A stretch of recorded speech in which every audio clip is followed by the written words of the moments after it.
Allez, on va passer au fourneau grâce à Karine Tessandier ce matin. C'est un dessert. Si je vous dis une charlotte aux fraises, vous allez me dire, mais ça, vous allez me dire, c'est très difficile à faire. Que nenni.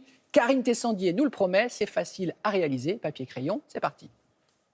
Bonjour à tous, aujourd'hui on va se régaler, oui c'est un dessert de gourmand, la charlotte aux fraises et en plus un dessert de saison. On a bien sûr besoin de fraises, vous pouvez mélanger avec quelques framboises, moi j'aime bien marier les deux. Il nous faudra également des boudoirs, on aura besoin d'un yaourt grec, de crème fraîche liquide, de sucre vanillé, de jus de fraise et de gélatine. On commence la recette avec le jus de fraise. On va en mettre un peu dans un récipient pour imbiber nos biscuits et un peu dans la casserole pour tout à l'heure faire fondre la gélatine. Et on en garde un petit peu également. Vous prenez vos biscuits à la cuillère, vous les passez dans le jus de fraise et vous vous aidez évidemment d'un petit récipient assez adapté à la hauteur de vos biscuits et vous mettez sur les parois. Pour le fond de mon moule, je vais couper un biscuit en deux, je l'imbibe et je le place au fond de ma charlotte. La gélatine, ça se passe en deux temps. D'abord, on met les feuilles à ramollir dans un liquide d'eau froide. Une fois que la gélatine, vous le voyez, est bien ramollie, vous la pressez entre vos mains et on la met dans le jus de fraise chaud pour pouvoir la dissoudre.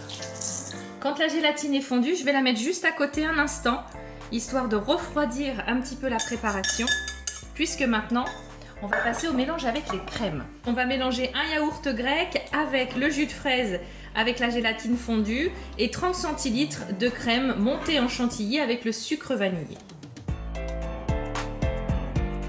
Regardez cette texture, c'est très joli, on dirait de la neige ou du coton, je ne sais pas. En tout cas, avec les cuillères, on va pouvoir garnir nos petites charlottes. Alors au centre, on peut rajouter un petit étage avec un biscuit imbibé.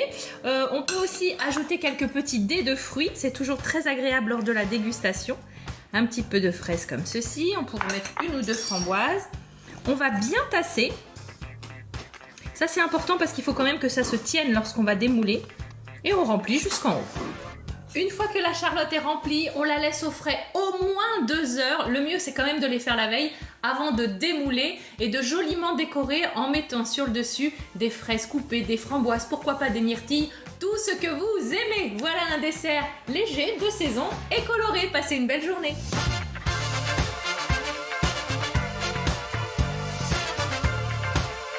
Ah, ça donne faim. Alors, je passe les commandes. La régie, combien de charlottes aux fraises, s'il vous plaît?